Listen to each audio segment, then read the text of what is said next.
from the historic Ham Building in St. Paul, it's the Haberdasher's Couch. I'm Kendrick, inviting you to the show, starring Jaime and Dorset, featuring Todd Walker, also featuring Amye Scharlau. And now, ladies and gentlemen, here's Jaime. Happy Friday, everybody, and welcome to a show of the Haberdasher's Couch. You don't have to pay somebody to listen to you. We got Scharlau, we got Todd Walker, we got 𝐶𝐚𝐞𝐫𝐝 today, who's back. We're gonna grease the grease. Tell me about Greece. What the? You just got back from Greece, right? Oh, jeez. Woo. You use some Greco-Roman wrestling over there? You know what? You need to stop right there. Man, I was getting pictures back wonderful. on our Instagram feed. Yeah, it's a beautiful place. You and your wife are so photogenic. and you look like $1,000,000. He was. Like me I on think the you actually couch. wore that jacket on the trip. I just do as I'm told. Yeah. I did. Yeah, it was very. Had it was travel very good? handy. It was a little cooler, Yeah. so I had to A little cooler. I had to dress cool. I had the herringbone-ish. Yeah. So it was very nice. Cool. Yeah. I'm glad you're back. Beautiful place. A You lot had of a good history. time. Yeah. Yeah, it makes us appreciate where we're from. Right. Because America is a baby. You know, you're looking at thousands of years Thousands old of years, buildings yeah. and what have you. So it was an eye opener to say the least. What was fashion like over there? What was style like? Not as prevalent as one would think, because there are islands that are there, and I think most people were dressed to be comfortable. So there were not a lot of fashionable folks. I saw that the way you packed was you had these outfit choices where you were sort of using main component pieces like this, and just kind of changing them out. Man, I was freestyling. And you had a pedicure on your, because I saw you wearing I sandals. got the toes done. Yeah, I needed these ugly feet. All right. Tell me about summer patterns and summer shirts. Well, we have segue. Da-da-da-da-da. Direct from wonderful London. Seawood and Stern. Yes. We have Foxtrot. Why buy average When you can get when outstanding. when you can get outstanding? That's true. So we wanted some fun things, Yeah. man. We need it. So And, these are just hot off the shelf, the cottons, patterns, small collars, hot right? and So the collars are reduced in size, yes, amazing. keeping it amazing light cotton. and lively. Yeah. So I think they're great. They're great to layering. Great layering pieces. huh? Good underneath that. You could wear actually any of those shirts with that jacket. Oh, thank you very much. That's how you pack for travel. Yep. Right? Absolutely. And I can put everything in Jaime's backpack. There you go. Keith, I've missed you. And we're gonna do a more in-depth show together here. I think we need to write ourselves into the show, don't we? I need to write myself. Maybe I need to pay. It's like, I need to pay into the show. well, anyway, No, it's good. Good stuff. thanks for coming on today, sharing some summer patterns with us, and we'll see you next week. It's Todd About Town, Todd Walker, entertainment, travel, and more. Hey Todd, what's new? Happy Friday, and welcome to another show of the Haberdasher's Couch. We don't have to pay somebody to listen to you. Todd is back from France.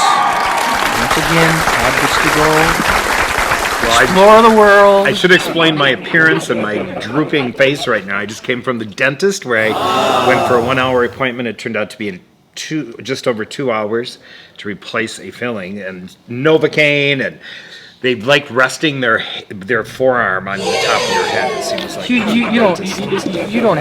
don't need more Ugh. fillings. You have a lot of feelings. Oh, I have a lot of feelings. A lot of feelings. Yes, I was in France last week. I was on a Viking long ship, and there's I think 150 passengers total. And so we started in Lyon, France, and then from Lyon, France, went to Arles and to Avignon and to just all around that whole region of the south of France. So, yeah, And you were in a hurry to get home. I was in a hurry to get home. Were you in a hurry to get home? No, I would say not. Yeah, no, right? no. That whole. I would not be region. in a hurry to get home. Yeah, that whole region is. God, it's nice to be able to take the time to do that. Yeah, But you were also writing. Yep, I was also writing and Eating filming and writing some, and eating and filming writing. some things for a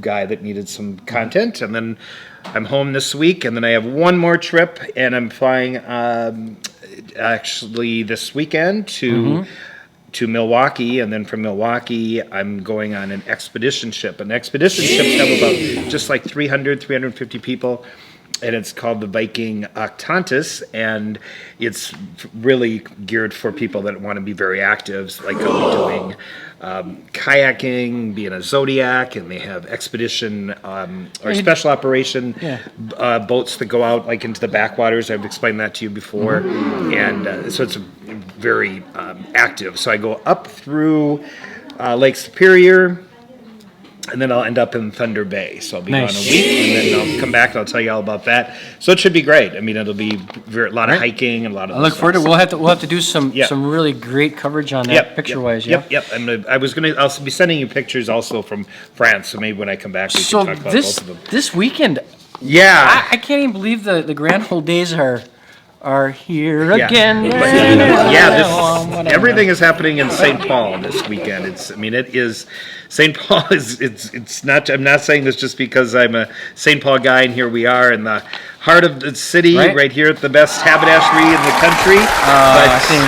But yeah, St. Paul's where it's at. I mean, if you want entertainment, you want to know what's going on.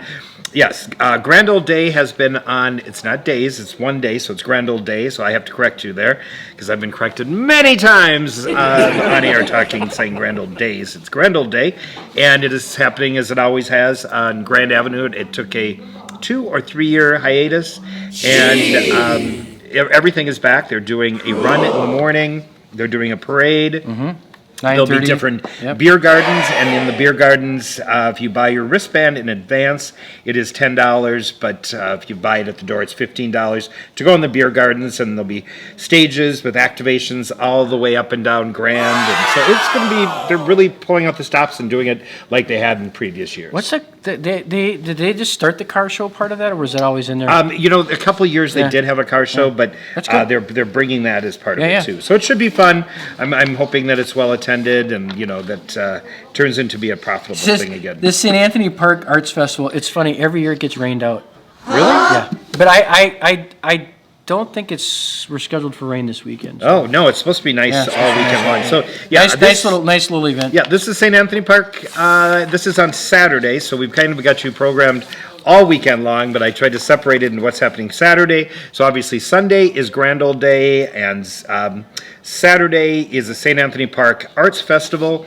And this is just such a quaint neighborhood, and there's so much to do over there. And it's a really nice festival. So if you're looking for something to do with your family and you just kind of want to stroll around, a very cute community. There's some great little restaurants over there. It gets progressively larger every year. So that's definitely fun. And here's one that I think that Kendrick should participate in here with the Grill Fest. Yeah, Grill Fest. This has been going on for the past 11 years, and I've attended, I think, all 11 of them, or all 10 previous to this, and it's happening at CHS Field, and it's from 1 o'clock till 5 o'clock both days. Tickets are $65, but they have everything from a Bloody Mary battle, so judging the best Bloody Mary, to a burger battle. It says bring your own meat. No, it doesn't. I was going to say, I don't see that in here. I don't think that would happen. So that's Saturday. You bring meat to a grill fest. I bring your own meat. No, don't do it, because you're not going to grill it. So there's a burger battle, a Bloody Mary battle, and brand new is a Margarita Mania battle. So and they have tastings all around the entire CHS Field. Great food. So, and a lot of people think of it as just grilling burgers, but they have demonstrations of just about everything that you can put on a grill. So from pancakes to $65, you should walk away feeling pretty good. Yeah, well, it's not a cheap ticket, but it's worth it. Definitely fun. So then, train days at the Union Depot. It's free, and it's for me. Yep. All aboard. Yep. So it is a free event, and it happens on Saturday and Sunday from 10 o'clock till 4 o'clock. Yep. This is really well attended. The kids love it. They have a DJ. They have, if you like trains, they have like train sets and, just different swapping, like swap meet and everything. Tour locomotives, rail cars, shop vendors, marketplace, see large model trains. up close. Yeah, it's a well-attended, great event. And last but not least, this is a big event. This is the Flint Hills, yeah. Yeah, Flint Hills Children's Festival. I see that they're already setting up right across the street here. And, anything that takes place inside the Ordway is only a $5 ticket. And then anything that happens in the park is completely free. And they have just great demonstrations and acts from around the world that come and perform. It's a fun weekend, and with the great weather, I would go and support that as well. Wonderful. These are all... Then just slide over to Jaime's and pick up a couple items here, right? Exactly. We will be open. Yes. I know. So a lot going on. I'm glad you're back. Yep. I was looking out the window today. I got nose marks up there. Yeah, somewhere. right. I don't believe Waiting that for you to moment. come home. Yep. But- Well, I wanted to come in because so many people do continually Guess say, what, Todd? don't know what's going on. Guess what? What? Your suit's here. Oh, really? We're going to fit Todd in a spectacular custom suit. Well, we're going to have to. And We'll model it on we'll- air. You can tell me Right. what it's like. Right. And we'll kind of talk through the whole process and why it's so special. I mean, he helped me pick out. Well, he actually did everything, but the buttons from the thread that was Liner, used, buttons, the liner. It's going to be. I'm very anxious to see it. So we will do a reveal. We'll do a reveal from this look that I have right now to the new man. The new man, yeah. Well, folks, with the new filling. we burned up another 10 minutes of your time. And go to some of these events, and we thank Todd and Amye Scharlau for coming on the show today, and we'll see you next week.